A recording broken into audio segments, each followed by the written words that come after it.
दिल्ली के महामहिम उपराज्यपाल विनय कुमार सक्सेना और नीदरलैंड की राजदूत महामहिम सुश्री मारिसा जेराड्स ने एनडीएमसी ट्यूलिप महोत्सव 2025 का उद्घाटन किया और दोनों महानुभावों ने ट्यूलिप वॉक में भाग लिया और एनडीएमसी अध्यक्ष केशव चंद्रा और उपाध्यक्ष कुलजीत सिंह चहल की उपस्थिति में आज नई दिल्ली में शांति पथ चाणक्यपुरी में नई दिल्ली नगरपालिका परिषद द्वारा आयोजित ट्यूलिप प्रदर्शनी का भी दौरा किया।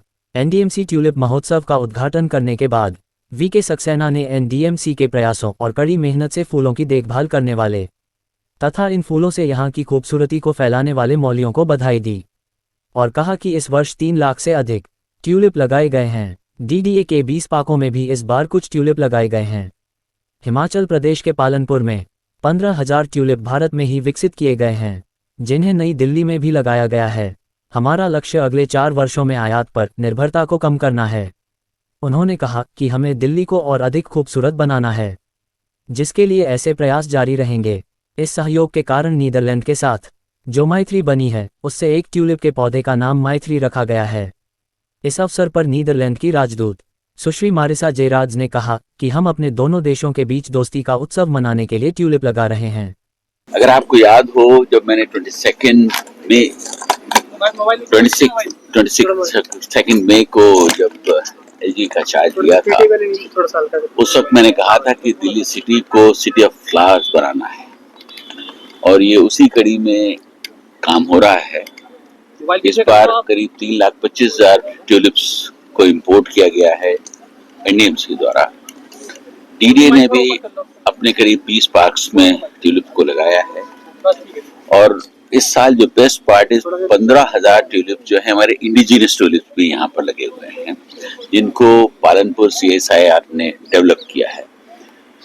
एम है कि हम 4 साल में ट्यूलिप्स के इंपोर्ट को खत्म करके इंडिजिनस ट्यूलिप्स को लगाने का काम करें और उस दिशा में हम बढ़ रहे हैं। दिल्ली बहुत खूबसूरत सिटी है, उसे और खूबसूरत बनाना है। आप बांसेरा जाइए, असीता जाइए और भी जो बहुत सारे गार्डन्स हैं उनमें जाइए। डीडीए ने भी किया है और एनडीएमसी ने भी अपने अलग अलग पार्क्स में लगाए हैं। तो कोशिश ये है कि हम ज़्यादा से ज़्यादा लोगों को जो है फूलों से जोड़ सकें। और आप देखते हैं जैसे कि यहाँ पर कितने सारे लोग जो हैं ट्यूलिप्स के बीच में खड़े हैं, फैमिलीज के साथ हैं, फोटोग्राफ्स खिंचवा रहे हैं। तो इसको हम बढ़ाएंगे और आगे लेके जाएंगे। दिल्ली वालों के लिए तो अनुभव बेहद ही खास होने वाला है, लेकिन आपके लिए ट्यूलिप फेस्टिवल में वॉक जो थी वो भी नीदरलैंड एम्बेसडर के साथ, क्योंकि नीदरलैंड एक हब माना जाता है ट्यूलिप के लिए, तो उनके साथ एक ये ट्यूलिप वॉक कैसा था आपके लिए? इसमें कोई शक नहीं कि ये अपने में एक एक्सपीरियंस है कि honourable ambassador of Netherland with me, उन्होंने हमारे साथ वॉक किया and she was also appreciating the way we have planted, or we have to learn from each other. We were discussing this. कुछ चीजें उन्होंने बहुत अप्रिशिएट की कि यहाँ पर जिस तरीके से केयर की जाती है प्रॉब्लम नीदरलैंड्स में नहीं हो पाती है। जो यहाँ के माली हैं वो बहुत ट्रेंड हो गए हैं, जिन्होंने जिस तरीके से रख रखाव किया हुआ है। एक सवाल ये भी उन्होंने पूछा कि क्या यहाँ पर कोई नुकसान तो नहीं होता इनको। तो मैंने कहा कि पब्लिक दिल्ली की इतनी समझदार है कि वो उसको अप्रिशिएट करती है, कभी किसी को डैमेज नहीं करती है।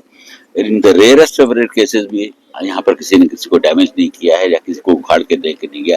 This is the beauty of Delhi. Tulip is a flower of friendship, ये खुद एम्बेसडर ने अपने आप बोला है। तो अगर मैं इंडिया और नीदरलैंड के बीच के रिश्ते के बारे में पूछूं तो वो कैसा है? वो एक्चुअल में वो फ्रेंडशिप को डेडिकेट है? वो बिल्कुल, और एक फ्लावर का नाम ही जो है मैत्री है। yes. जो मुझे बताया गया अभी, मैत्री का मतलब है कि फ्रेंडशिप। exactly. तो दिल्ली और जाके ये इंडिया और नीदरलैंड्स की फ्रेंडशिप और ग्रो करेगी, ये फ्लावर्स की तरीके से ब्लूम करेगी।